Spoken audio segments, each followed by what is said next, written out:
Halo semua, salam sejahtera Malaysia. Selamat datang ke channel Fels Lifestyle. Tuan-tuan dan puan, berkaitan dengan isu BlackRock yang menjadi satu cerita panas di kalangan kepimpinan politik hari ini, bahkan netizen dan juga peminat-peminat politik juga ada membuat persoalan dan pandangan berkaitan dengan isu BlackRock.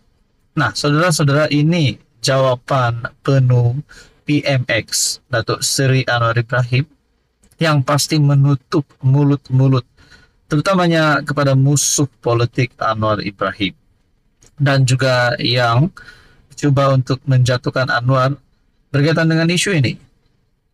Jawapan penuh PM Anwar di Dewan Rakyat terhadap isu BlackRock. Datuk Muhammad Shahar Abdullah, PN Paya Besar, meminta PM memberi penjelasan terhadap keputusan konsortium syarikat pelaburan berkaitan kerajaan terhadap penjualan saham MAHB kepada Global Infrastructure Partners GIP. Teks penuh jawapan Perdana Menteri seperti berikut. Kerajaan Madani telah menyatakan dan kekal teguh dalam pendirian kami terhadap serangan yang tidak berperi kemanusiaan dan pembunuhan beramai-ramai rejim Israel terhadap rakyat Palestin di Gaza. Kerajaan tiada halangan kepada mana-mana syarikat yang berminat untuk melabur di negara kita. Tetapi yang kita larang adalah syarikat milik Israel. Sebagai contoh, syarikat perkapalan ZIM milik Israel yang telah kita sekat daripada berlabuh di negara kita sejak Disember 2023. Dalam hal Malaysia Airport Holdings Berhad MAHB, konsortium yang diterajui pemegang saham sedia ada MAHB iaitu Khazanah Nasional Berhad Khazanah dan KWSP telah memilih GIP kerana menepati kriteria berikut.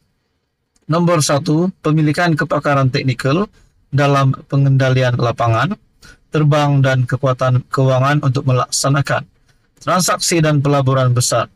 Kedua, rekod pencapaian yang kukuh dalam transformasi lapangan terbang. Yang ketiga, kesanggupan untuk mengambil kepentingan minoriti dan kesanggupan untuk keluar setelah usaha transformasi tersebut membuahkan hasil. Sebagai tambahan, KWSP telah melabur dengan GIP dalam aset-aset infrastruktur sejak tahun 2012. Nah, beberapa lagi jawapan penuh berkaitan dengan ini Anda boleh lihat melalui artikel daripada Harapan Daily. Jadi saudara-saudara, ini jawapan Perdana Menteri. Justru itu, transaksi ini tidak melibatkan BlackRock sama sekali pada akhir artikel ini.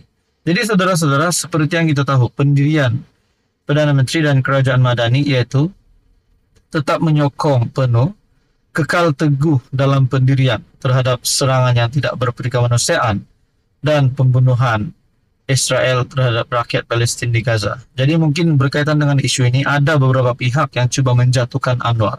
Tetapi jawapan penuh PM ini pasti mengejutkan kepimpinan-kepimpinan politik, terutamanya bagi PN dan pembangkang. Jadi saudara-saudara, apa komen Anda? Sekian saja, teruskan bersama di dalam channel ini. Halo semua, salam sejahtera Malaysia, tuan-tuan dan puan-puan yang amat dihormati. Saudara-saudara, ada satu kejutan baru untuk Perikatan Nasional dan Pembangkang. Sudah pasti, tumpuan rakyat Malaysia bagi pilihan raya kecil Dun Sungai Bakap pada bulan Julai ini. Namun saudara-saudara, ada yang kata kerajaan perpaduan, calon kerajaan perpaduan akan menang. Nah, saudara-saudara, berkaitan dengan ini sudah pasti penyokong PN pun mahu calon mereka menang. Namun terdapat satu isu melalui Harapan Daily pada 24 Jun. Enggan ulas dakwaan tipu resume, calon PN jawab ada kuasa Tuhan. Begitu juga saudara-saudara, terdapat beberapa isu yang menyebabkan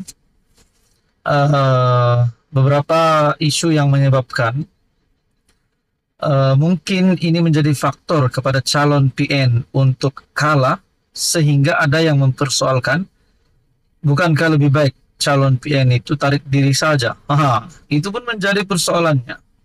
Berkaitan dengan PRK Sungai Bakap, calon PN sebelum ini telah membuat pengakuan soal dana peruntukan menjadi cabaran melalui artikel daripada My Metro. Calon PN akui soal dana peruntukan jadi cabaran. Nah, adakah ini salah satu faktor calon Perikatan Nasional ini akan tarik diri ataupun tumbang pada PRK Dun Sungai Bakap? Calon PN PRK Sungai Bakap, Abidin Ismail, melihat soal kekurangan dana atau peruntukan menyekat usahanya untuk berkhidmat kepada rakyat. Beliau mengakui perkara itu antara cabaran yang dihadapi PN sebagai blok parti pembangkang. Itu antara cabaran bagi kita. Apapun, kita pas PN sudah lama jadi pembangkang. Tetapi alhamdulillah ada bantuan daripada sahabat-sahabat. Insya Allah tidak banyak, sikit kita bagi bantuan. Katanya kepada pemberita ketika ditemui. Abidin 56 yang juga naib yang di Pertopas kawasan Nibong Tebal berkata, walaupun terdapat cabaran, usaha untuk membantu rakyat akan diteruskan dengan komitmen tinggi. PRK Sungai Bakap menyaksikan pertembungan 1 lawan 1 antara calon PN Abidin dengan calon PH Dr. Johari Arifin. SPR menetapkan 2 Julai bagi tarik mengundi awal dan 6 Julai sebagai hari mengundi. Begitupun saudara-saudara, berkaitan dengan PRK Dun Sungai Bakap, beberapa gesaan daripada penyokong ataupun ahli politik yang berkata, penyokong pengundi Sungai Bakap matang untuk memilih calon kerajaan perpaduan.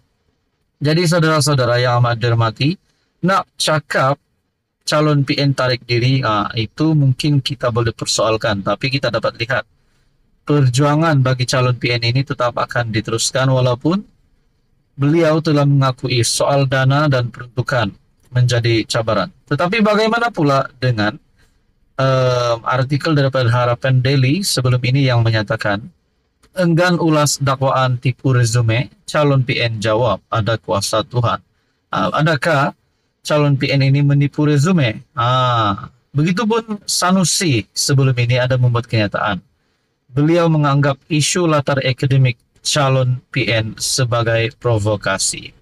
Nah, saudara-saudara, adakah ini beberapa serangan yang diterima oleh calon PN yang menunjukkan ataupun satu ciri-ciri awal, petanda-petanda awal calon PH akan menang di Dun Sungai Bakap? Jadi saudara-saudara, apa komen Anda berkaitan dengan isu ini?